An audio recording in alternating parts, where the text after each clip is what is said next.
in general with immunotherapy, what we're really learning is that there needs to be a combination of various mechanisms to activate the immune system against the tumor. One single modality won't be effective. It remains to be seen which of the current strategies that are out there is going to be the most effective in combination. There are various strategies out there to increase the tumors, the T cell infiltration into these tumors using various immune checkpoints and also using different strategies to try to vaccinate the tumor. So the one historical way that has been used to try to incite an immune system response against the tumor is oncolytic viruses. Oncolytic viruses are now being engineered to not only be safer, but also engineered to potentially produce cytokines that induce the immune system around the tumor. I think that's a particularly interesting strategy. These oncolytic virus trials are just getting into human trials, and in addition, some of these trials are combining with immune checkpoint inhibitors, and we think that that is a potential strategy that might overcome the potent immunosuppression in these tumors. Other strategies that are being investigated in combination are immune checkpoint inhibitors in combination with other immune checkpoint molecule inhibition or co-stimulation, things like LAG3, TIM3, IDO, and these are combinations that are also entering phase 1 in glioblastoma. Really, it remains to be seen which one of these strategies is going to be most effective or effective at all in glioblastoma.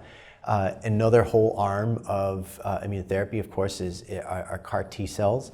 There's been an occasional phenomenal response with certain specific CAR T cells, particularly one against IL-13R, which was published in a significant journal. And what was published was a patient who had really an exceptional response to a CAR T cell therapy that was directed against IL-13R, and that really highlighted the potential and the potency of immunotherapy in glioblastoma. On the other hand, it may have represented one of the reasons why we still have some work to do in immunotherapy. So in CAR T cell therapy, one of the principles is that if it's going to work, the antigen that the CAR T cell is being directed at needs to be on the surface of the tumor cell and on every single tumor cell. And if it's not on a specific tumor cell, then that tumor cell can survive and multiply and repopulate the tumor.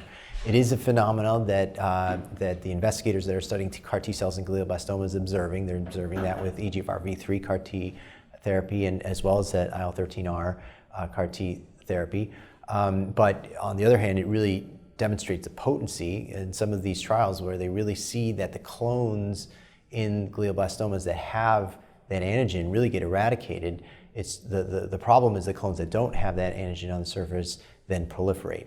That gets into one of the hallmark problems of glioblastoma, and that's the intratumoral heterogeneity of these tumors and the lack of a clonal antigen on the surface of all of these tumors. Again, human telomerase has been identified as a clonal aberration in every single tumor cell. However, human telomerase is an intracellular protein. So, but I think CAR T cell therapy, if there is an antigen that's expressed in all tumor cells and is tumor specific and not expressed in the host non-tumor cells, then that could be an incredibly attractive strategy. Antibody drug conjugates are also being investigated in glioblastoma and also have a significant promise. There are some antibody drug conjugates that are in late stage development in glioblastoma. One in particular is an antibody drug conjugate against activated EGFR. So EGFR is a surface protein, whether in mutated form or non-mutated form, that's overexpressed in the vast majority of glioblastomas. And there are ongoing phase 3 trials looking at antibody drug conjugates against EGFR, and remains in those trials the efficacy data are forthcoming. But that principle, again, as long as we identify a surface marker that's in the majority of tumor cells, then it remains an attractive strategy. Dendritic cell vaccines are also a strategy that's been now developed for a bit of time, at least 10 years or so.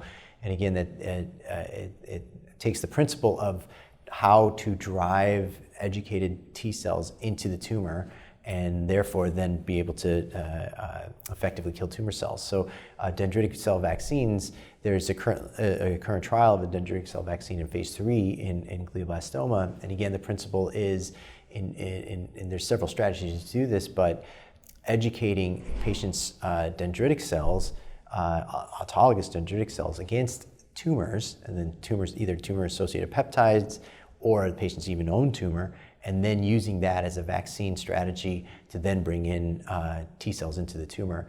The next step of that may be to add immune checkpoint inhibitors with dendritic cells to try to increase the efficacy of the dendritic cell vaccines. But again, that's another strategy, and these are all several strategies. It remains to be seen which one will really be the most effective or effective at all. But I think a number of these have promise, and really we just need to test them in clinical trials to see which one's going to work.